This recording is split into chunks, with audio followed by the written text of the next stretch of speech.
This may be the cheapest 35mm lens you can get for your Leica M-mount camera. It's the new 7Artisans 35mm f2 Mark II M-mount lens. So it's a Leica Summicron 35mm f2 alternative. Let's take a look. Hi guys, Matt here from MrLeica.com. So yes, today we're looking at the new lens from 7Artisans.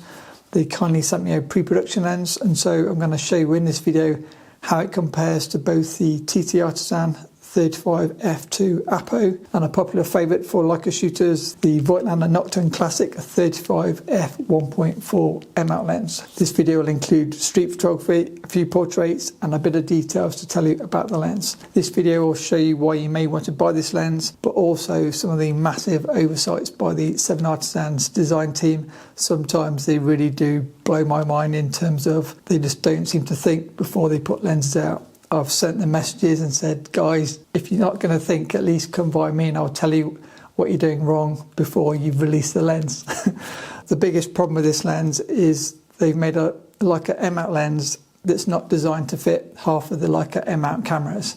I'm like, why would you do that? It's just beyond belief. So before they even sent the lens, they warned me it's not going to fit the Leica M3 because it's going to hit the lens release button. The lens release button on the M3 is slightly further away from the body, and so it's not flush, so you can't mount the lens. Here you can see it on my Leica M2, and luckily it will fit. It just passes the lens release button and just passes the other problem which it sometimes has, is it's going to hit the frame select. It's going to hit the frame selector switch on some cameras. So it fits my M2, it doesn't fit my M3, doesn't fit my M4P, does fit on the M240 because that's got no frame switch, so I don't know if it's going to fit on the M10. Any cameras with a frame selector, there's a chance that it could hit, so try to get someone to check before you buy this lens when this lens becomes available. So that's the bad things out of the way. So what's the good news? The good news is that this lens, well, I guess for starters, it costs less than $300. So if you bought a Leica camera and you spent all your money and you've got no lens, rather than have no lens and wait 12 months to try and buy a Leica lens, you could just get yourself a $300 should I say, 7Artisans lens, which will keep you going in the meantime. I'll do full price differences at the end versus the alternative 35mm lenses, but that's one good news. The second good news is this lens is actually really, really good. It's almost annoying because I almost didn't want to like the lens because they didn't consider Leica cameras when they made the lens. So then asking a Leica photographer to test it, I didn't really want to like it, but it is a really good performer, so I've got to kind of be honest with the review. If we look at the spec of the lens very quickly, you've got a minimum close focus distance of 0.7 meters. You've got 10 aperture blades, which gives you really good sun stars if you stop the lens down. I didn't actually do that, but I have seen some good examples. The optical formula is 8 elements in 7 groups, and it has a 55mm front filter size. The lens gives you half-stop aperture clicks, and there's quite a lot of friction on the focus, which means it's not going to be as smooth as a Leica lens, but equally it's not going to slip out of place because it's not overly loose either. The lens does have a focus tab, which I like, so if you're a street shooter, you're probably going to love the focus tab, and it does have a built-in kind of mini lens hood. So what about the character of this lens? So first, as mentioned, the sharpness wide open at f2 is more than impressive for the cost of this lens. It shouldn't be this good for a under $300 lens, but it really is. It's good in the centre, the mid and at the edges, even at f2, which I thought was really impressive. I think the Apo does beat it just in terms of sharpness, but this is definitely a much more high resolving lens, such as the Nocturne Classic, where you will tend to have a lot of fall off at the edges with the classic style lens design. This is the opposite. This is like corner to corner, pretty sharp from f2 onwards, and you probably get a little bit sharper as you stop down.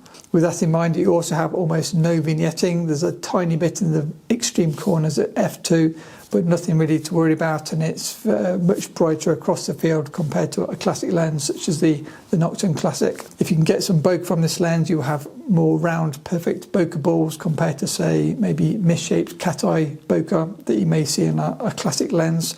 This is much more uniform across the field, again similar to the TT Artisan lens. The flare resistance of this lens is pretty good, but in certain conditions you can get kind of various flare patterns across the lens, and one particular one that looks quite unique, you get like a red circle across the image, as you can see here. So that could maybe be quite nice for kind of creative purposes, but just something to be aware of. As well as the sharpness, the contrast of this lens is also good, as are the colours.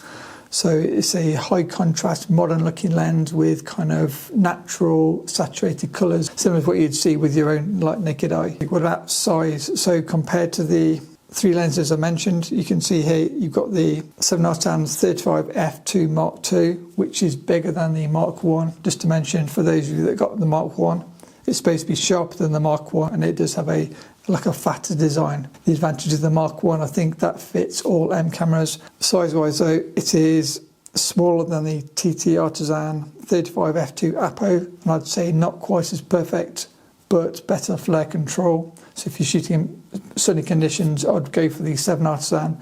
If you want extreme sharpness and you're not shooting at the sun, I'd get the TT Artisan. And if you want more character, I'd get the Voigtlander Nocturne Classic 35 1.4. That lens has got bags of character that it just is absent with this 7Artisan lens. The 7Artisan lens is like a modern, dare I say it, more like an iPhone look. It's just very perfect and everything is well corrected for the value of the lens. Whereas the Nocturne Classic is just so much kind of imperfect goodness that makes a much more interesting portrait or image. So if you've got your subject of interest in the centre of your frame, the Nocturne Classic is great, because then you've got all the fall off and the vignetting and the sharpness fall off at the edges and the quirky bokeh. If you've got your subject near the edge of the frame, or say you're shooting for clients and you haven't got any Leica 35mm lenses, this lens could actually be used for client work because it is sharp corner to corner and will give the client a high resolving image. And then in terms of price, as mentioned, you can get the 7Artisans Mark II 35 f2 for under $300. And then if you compare that to the TT Artisan Apo lens, that's $468 in B&H. And then compare that to the Nocturne Classic, that lens now comes in at $650. Here's some more example photos using this lens. I did a Leica workshop in Notting Hill in London, and so once the workshop had finished, I hit the streets and did a bit of street photography. As you know, I'm not really a street photographer, but this place is just absolutely amazing for even like complete beginners like me. I tried a bit of everything: people photography, kind of compositions, detail shots. There's just so much going on in this area that I highly recommend anybody that's not already been to check it out if you're in the UK and in London. I'm very late to the party. I realise this. I think most people have done it already. I met this guy also from New York, and he said I should be a salesperson for Leica. I was explaining to him why he might prefer a Leica M camera for street photography compared to his Fuji that he was using.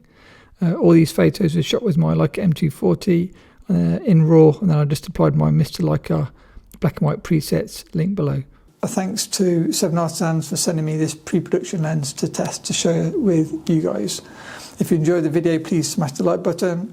As always, a massive thanks to my awesome patrons, and to see more lens reviews, click this video next.